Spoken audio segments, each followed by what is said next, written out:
system right behind me, the issue was that the relief valve was leaking. The relief valve was leaking due to the expansion tank being full of water.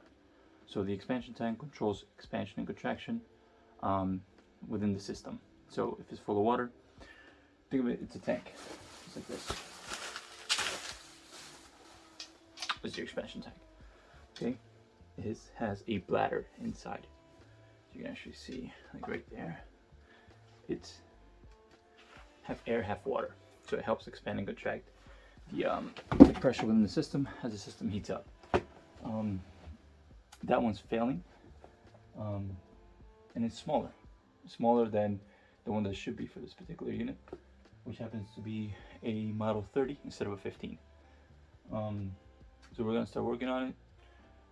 We're basically gonna drain down the system, isolate everything, drain it down, replace the expansion tank, but I've got to move it so that I can accommodate a new, bigger expansion tank in the system. But, yeah, just watch me do it.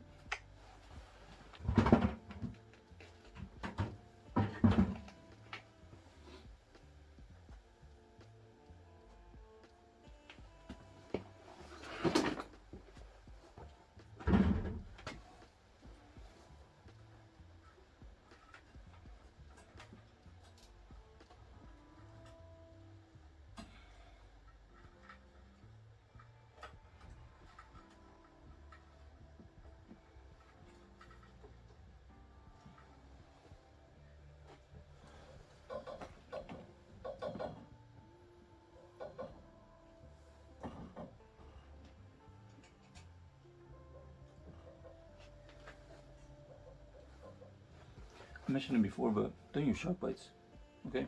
Just don't do it. Alright, so want to make sure we don't fill water back into the boiler, so we're going to shut the feed, which is up here.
Just to recap, always shut the water off and turn off the power whenever making this type of repairs. Obviously, we don't want water being reintroduced back into the system as you're draining it down and filling it. Now, if you take a look, let's see if I can point out to it. So everything has been isolated here and here. So we shut that off. We drain it from here. We pop the relief valve, so we allow the water to siphon out, essentially, because it is a closed loop system. Keep that in mind. So right now I've drained about, I say, half of that bucket right there. So I should have enough to be able to pull that out, the expansion tank, without there being any water in this area here. And I'll be able to flip it this way and then be able to, bring it out to this side here. So we're gonna start working over there.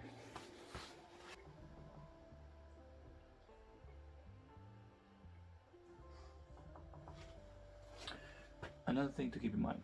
So, let's see, I don't think it'll work with this.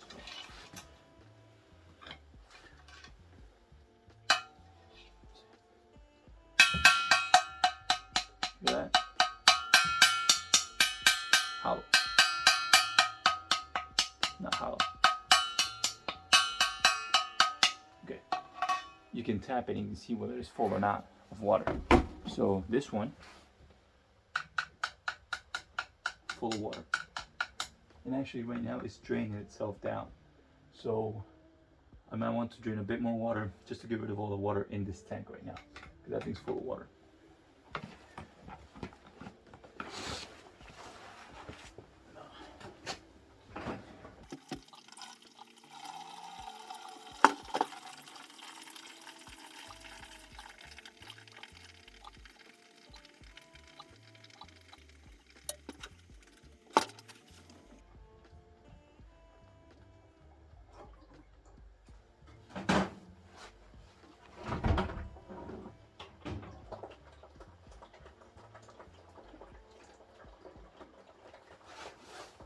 Now, by me removing this bottle vent, right, essentially what I'm doing now is I'm creating an air intake of space. So I don't have to pop that relief valve, because now we're getting air getting sucked in, which creates that siphon effect so the water can drain out of the boiler, because I removed this, which I'm going to be replacing this anyway. Just look, my hand. See that black stuff? So that clogged up in there. So this is meant to remove the air from the system. And I'll show you guys why that's important in a second. I'll show you once I'm done with this.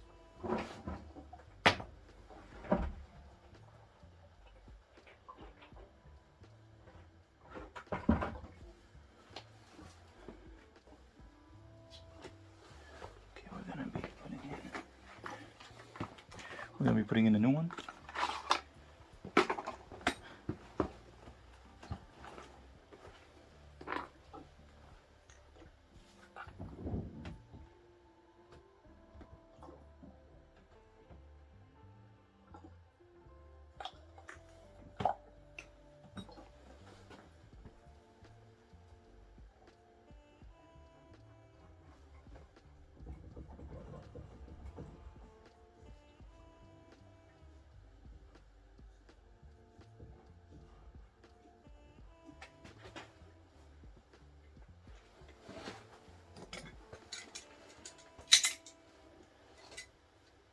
These are by far like my favorite pair of wrenches. Yes, they were like 50 bucks, but you know, I love these things. I had them for years. This is actually my HVAC bag. So this bag right here, the one that you guys have probably seen on the pool heater video. This is my HVAC bag. I also have a plumbing bag. This belongs in my plumbing bag. But for HVAC, I do have another Nipex, but it's just smaller because I don't normally run into too much stuff that I need a big wrench for on HVAC. It's more like, you know, small troubleshooting stuff sort of thing. But got this guy, and this one's probably worth more than this one, even though it's smaller. But you can see it has the flat jaws, and this is nice, really nice. But then we're gonna take this tank up. There's gonna be water in that tank.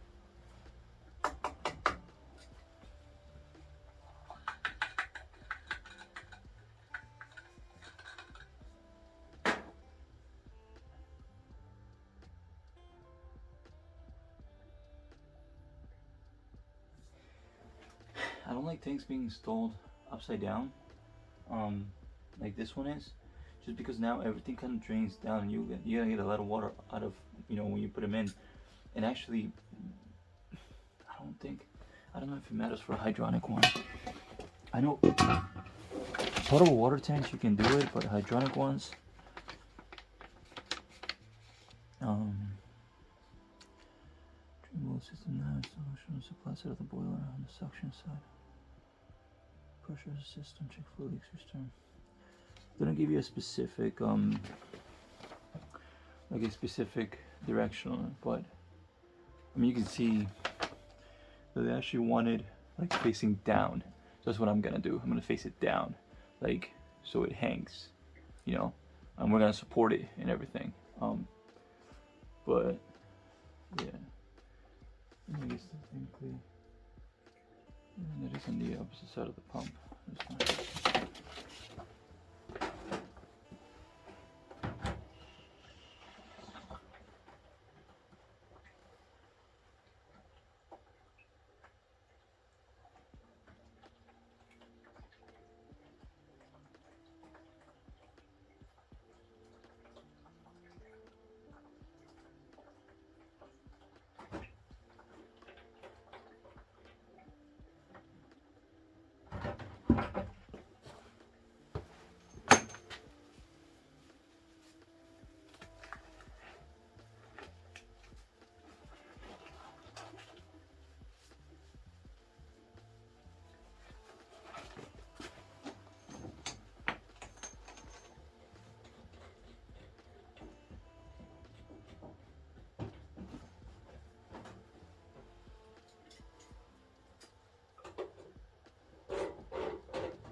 really boring part. I could just pop it out now, but I don't want to because it's just gonna be a lot of water coming down.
Ooh, here we go.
It's got a little Schrader valves back. Now keep in mind, it's an air tank, right? So the Schrader valve helps either pressurize or depressurize the tank. So shake the Schrader valve. Thank you.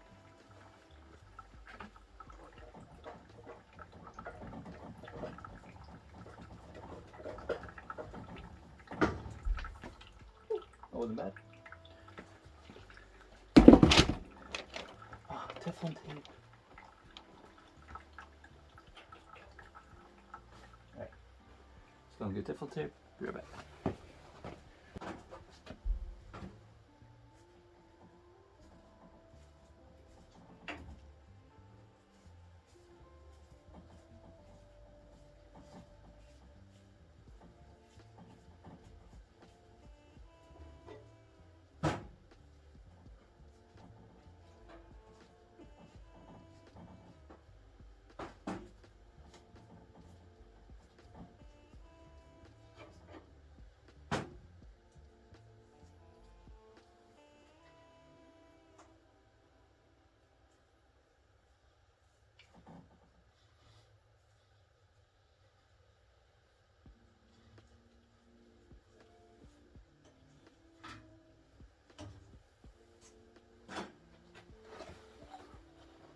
Never got dope. It's the good stuff.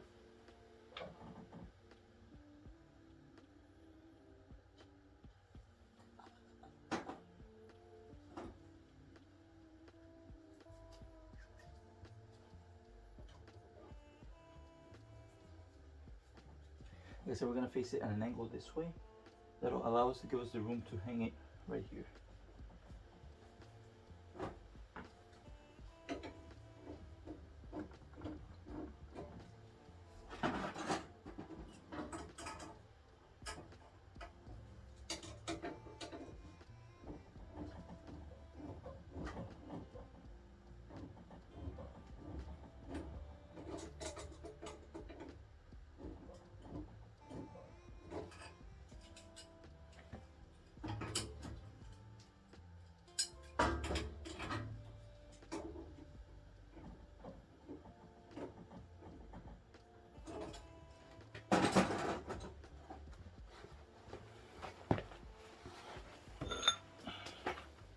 12-inch nipple.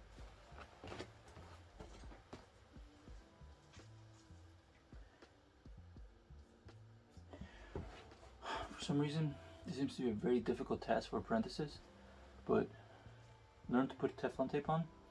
Again, this is how I do it. Index finger, middle finger behind the Teflon, thumb, fitting, hold. Okay, 1, 2, 3. Teflon. Okay. Trust me, I've seen some stuff that makes me question things with some apprentices and putting on some Teflon tape on a piece of pipe, or any threaded fitting for that matter.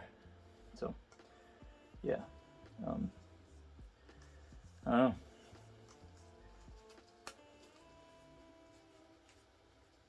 That's it.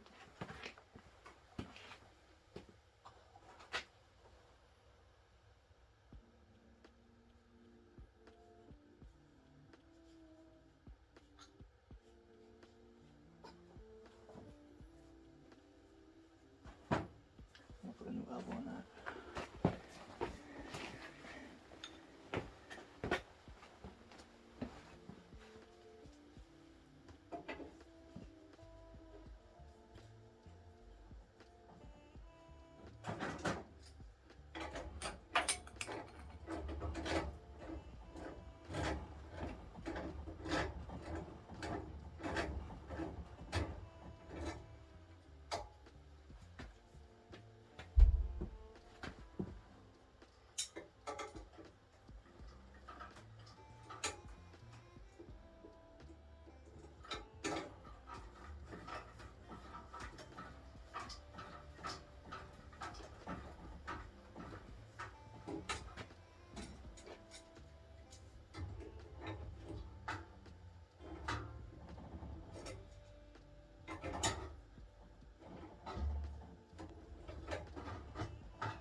PSI.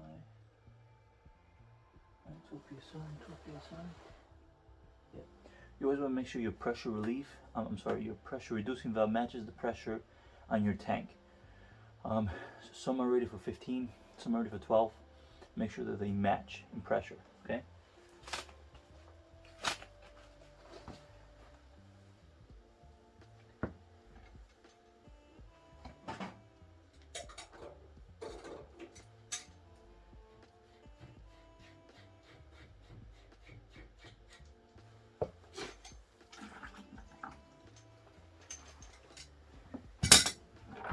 We're not quite done yet.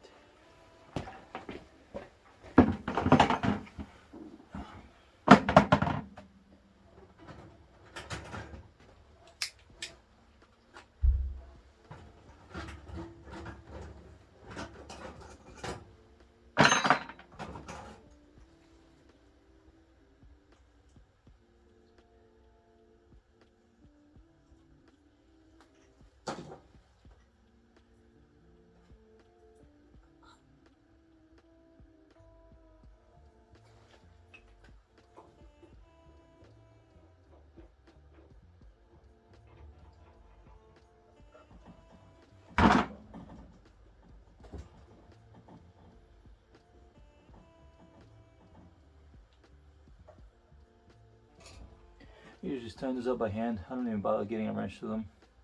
There's no point. I mean, it's a very fine thread. Just you don't have to necessarily crank them too much. Now, this pipe here is kind of long. If this ever was to fill in the future, it'll put a lot of stress on this particular pipe. Which is kind of right up against the boiler, so it'll create a little bit of support if it ever does gets weighted down. But you really don't want it to weight it down because it could snap at the threads or something like that could happen, right? So I'm just gonna put a quick support, and then we'll be able to fill it up and test everything.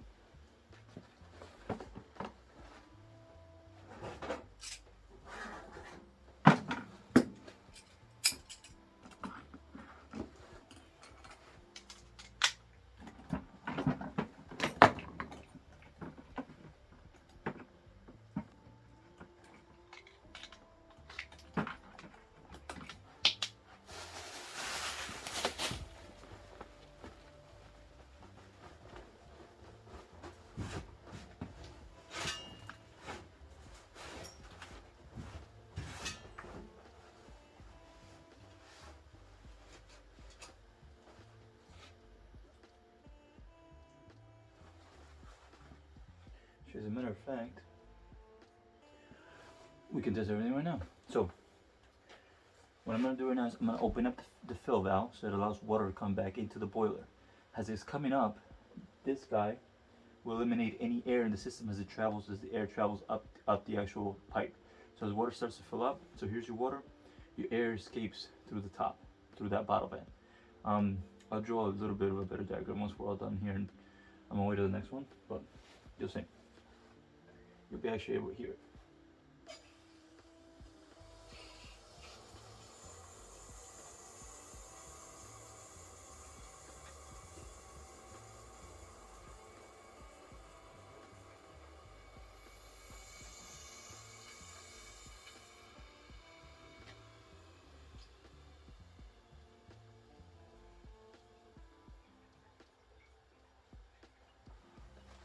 Does that look straight?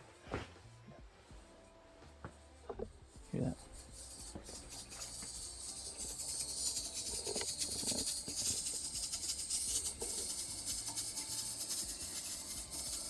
You see how it's moving? That's just the air escaping through the system as it moves up the system. So the water right now is filling the boiler. Water fills, the air is just escaping through the top. Since we have everything else isolated, the air has nowhere to go but the actual top of that vent.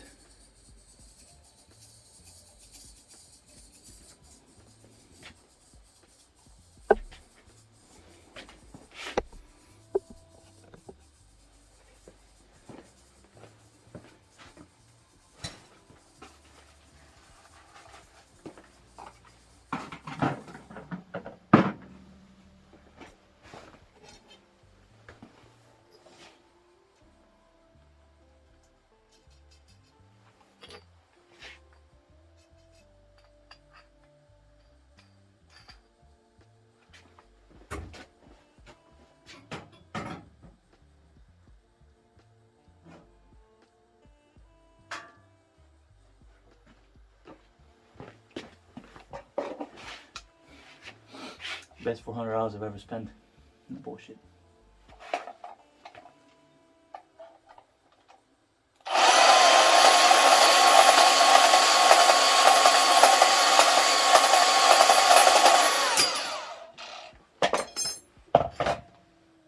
So much more easier on this also.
So we've now pressurized the entire system. We're going to turn everything back on and let the system run. I don't know why I did this, like just leaning like that. I don't know. Felt cool.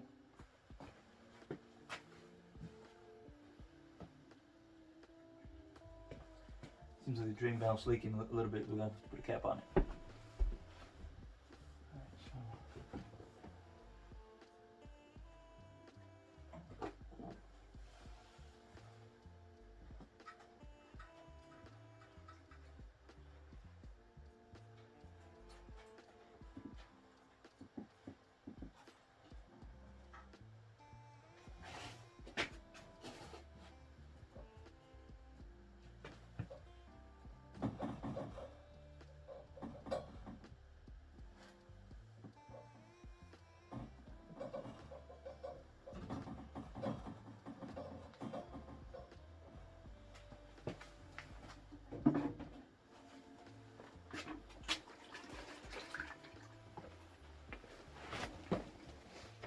Okay, so right now we're just gonna wait to make sure that the entire system kind of heats up. We're gonna test like at every zone. Probably gonna tell them to turn all of them on. So right now the boiler is firing. So as it fires, obviously the temperature goes up. I'll show you guys in the front. Hopefully the gauge works. But as the temperature goes up, if everything's working fine in the system, the pressure shouldn't have a crazy like increase in pressure, essentially, right? It also depends where your pump is located. Just keep that in mind, because if you pump, I forget how it was, but I think if your pump is on the supply side before the expansion tank or after the expansion tank, it'll cause some pressure difference. But aside the point, right now we shouldn't see the pressure go up, since we have a new tank and now we're controlling that expansion and contraction in the system. So you shouldn't see my pressure go up. So let's see the gauge boiler.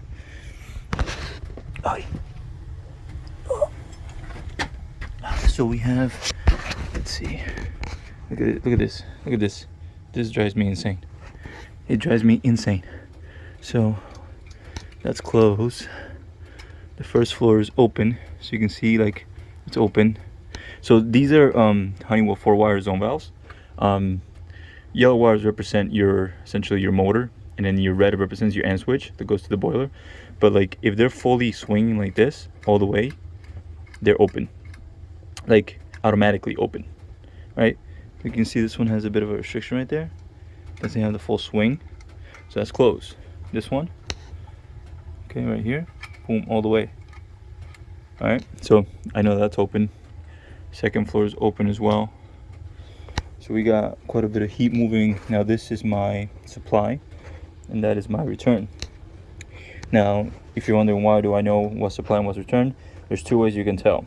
On old boilers, there's really two ways you can tell. On new boilers, you just want to, I shouldn't say that. On cast iron boilers, there's two ways you can tell, okay? On the newer high efficiency boilers, I guess these will apply either way. So the pump, the direction of the pump, if it's going down, the pump is going to the return. So that tells you that this line is the return line. If the pump is going up, it tells you that's the supply, okay? So that's one way to figure out what direction the pump is going. If it's pumping up, away from the boiler, then you're pumping away, okay? That whatever pipe that is, that'll be your supply. If you're pumping back in, that's going to be your return. So we know that this is my return. Now I know also that because that pipe is located on the very bottom of the boiler. So it's on the very bottom of the boiler, okay? On this side, we're located on the top of the boiler, right here, okay? So I know that this is my supply right here. So my zone valve is located on my supply side of the system. So you can see here that my pressure, and keep in mind this gauge is no good. That's not gonna go back up. Nah, this gauge is no good. So I'm gonna have to add a manual gauge, but right here you'll see that it'll tell you whether pressure is going up or not. So now I know my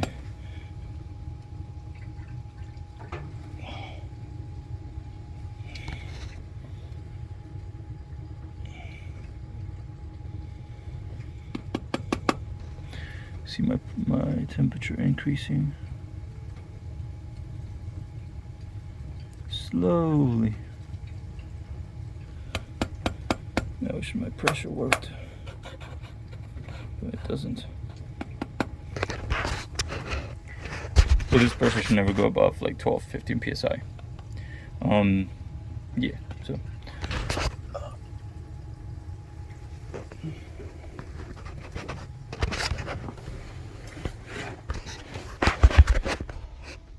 hey guys, so we'll do a little recap. Just gonna finish up clean up and doing the bill and stuff and the invoice with the customer.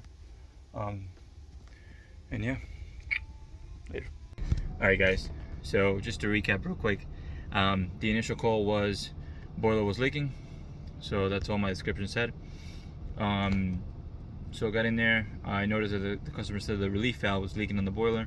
So upon diagnosis, I knew that the pressure relief valve had been changed before. I knew that the pressure reducing valve was changed a year ago. Because I mean it looked fairly new, so I was like, okay, it can't be these items, right? So I let the boiler cycle on, and basically as it's heating up, that's when the water starts to release, like where it starts to leak out of the relief valve. So that tells me to look at the expansion tank. Again, keep in mind, because expansion and contraction, as it heats up, we're building up pressure. That tank is meant to control that pressure that is being expanded and contracted in the system, right? So I took a look at the expansion tank, which was relatively small for the size of the boiler. I think it was like 120,000 BTU boiler, which it's quite big, to be honest, for that particular house. That's just my opinion. It was a extra 15, which is a smaller tank. It should have a 30. So I tapped it. Sure enough, it was full of water. It wasn't doing anything. So that concluded my diagnosis to replace the expansion tank. So we put in a bigger extra 30 expansion tank. We secured it. We put a new bottle vent to relieve any air as we build up on the water in the boiler and pressure. We tested everything out. We let the system run to 180 degrees, cycle on multiple times, make sure that everything else was good. No leaks during the heating up cycle. So, I mean, there's some other issues with the boiler, like clearly some other issues with the boiler, like a bunch of leaks everywhere, like there's a lot of stuff going on, right? But the customer obviously doesn't want to pull the trigger on a new boiler right now. You know, I get it, things are tough, but I mean, eventually you can only repair so much before you better off just, replacing the boilers. Costs, it just makes more sense at that point. What was I gonna say? But yeah, so that concluded this visit, and a little bit of a hydronic work today. So another call that I have right now, it's over in a couple times over, something about a water heater not working. So we're gonna go check that out. But today I think we'll just keep it for the hydronic work. Now, usually when you have a situation like this where the relief valve leaks, 8 out of 10 times it's going to be, an expansion tank issue related, right? Because I mean, the thing that pressurizes boilers is the expansion tank, the pressure reducing valve, and the relief valve. Those are the 3 things that I usually replace anytime the relief valve leaks. Now, unless you have what is called an indirect fire tank or a storage tank that heats up from the boiler itself, that's a different story, because that can be a bit more complicated to figure out why a relief valve in a boiler could be leaking. But I think that should be a whole nother subject on its own, if I ever run into that. But just keep that in mind. Like, if you're a tech out there and you're going out to a call and there's a relief valve leaking on the boiler, and you have an indirect tank, like a storage tank, basically that has heating lines to the boiler, whether it be another zone or however it is controlled, right? Keep in mind, not only a pressure reducing valve and expansion tank can cause a relief valve to leak, but the storage tank can cause the boiler's relief valve to leak.